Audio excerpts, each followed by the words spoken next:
Well, we've been following Damar Hamlin's health all week long, ever since his collapse Monday night. And the battle really has brought sudden cardiac arrest into the spotlight. But for one Treasure Coast family, it's been at the center of their world for nearly 20 years. It really has been. At 17 years of age, St. Lucie County student Jessica Clinton, she died from an undiagnosed heart condition. I remember when the story happened, many of us going to cover it and meeting the family. It was just tragic.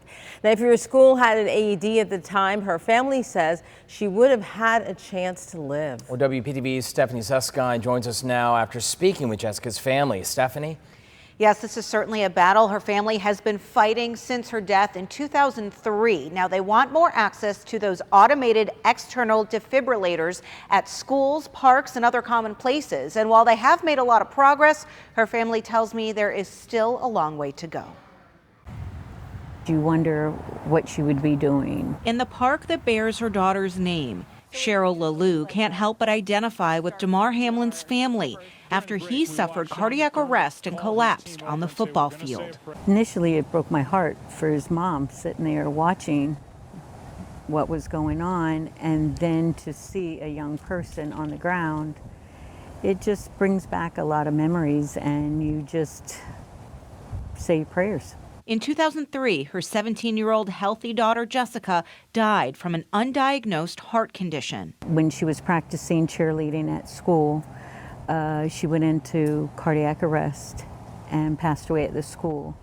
They gave her CPR, but there was no AEDs at that time. So she didn't have the chance that this young man had. The tragedy and heartbreak propelled Cheryl into a new life's purpose. We realized that courthouses have AEDs, prisons have AEDs, but our schools do not have AEDs. So that's when the mission started. She fought for a 2011 Florida law that requires every public school that's a member of the Florida High School Athletic Association to have an operational AED on school grounds. It delivers an electric shock, trying to get the heart back to a normal rhythm. It was used on the field to help Damar Hamlin. You have fire extinguishers everywhere in case of a fire, and there should be an AED right next to them. Jessica's family founded the Jessica Clinton MVP Foundation, which donates the device to schools, rec centers, and more, including this one at Jessica's park. Stay calm. Follow these voice instructions. They also run CPR trainings and heart screenings every year. You find some small things in children, but again this year we found a child that had a very life-threatening problem. In those moments, Cheryl knows the work is worth it. This isn't what I thought my life would be, but telling Jessica's story has made a difference. And children have been saved, adults have been saved. And I think that the time she had on earth was great, but I feel there was another purpose for her life. And Cheryl says she always feels her daughter with her. Now, she says her foundation has donated hundreds of AEDs to schools, parks, and organizations, but she would like to see tougher laws when it comes to the requirements in schools. And while those devices are only required at the high school level, Jay, many school districts really going above and beyond, making sure they're in all schools or having multiple on those big high school campuses.